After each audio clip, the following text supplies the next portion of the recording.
To Telugu news channel నేను సుమలత.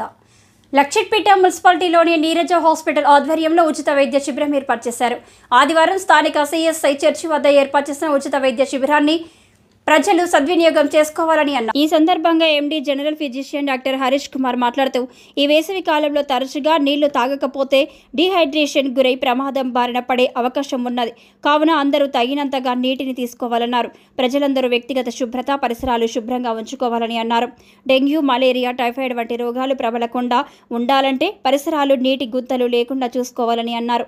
దోమల వల్ల వివిధ రకాల వ్యాధులు బారిన పడడం జరుగుతుందని తెలిపారు. అనంతరం ఎండి పీడియాట్రిక్ డాక్టర్ గౌరిశెట్టి శ్రావ్య మాట్లాడుతూ, ప్రజలందరూ ఈ వేసవిలో ఎండల తీవ్రత ఎక్కువ ఉండడం వల్ల చిన్నపిల్లలను ఎండలో తిరుగుతూ డిహైడ్రేషన్కి గురవుతారు. కావున సాధ్యమైనంత వరకు ఎండలో తిరగకుండా తగు జాగ్రత్తలు తీసుకోవాలని అన్నారు.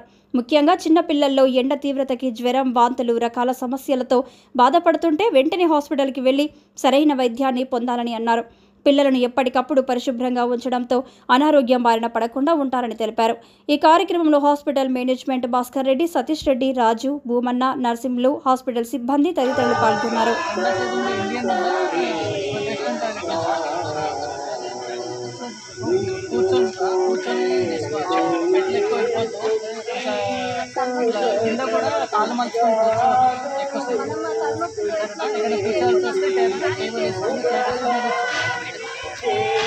పిల్లలు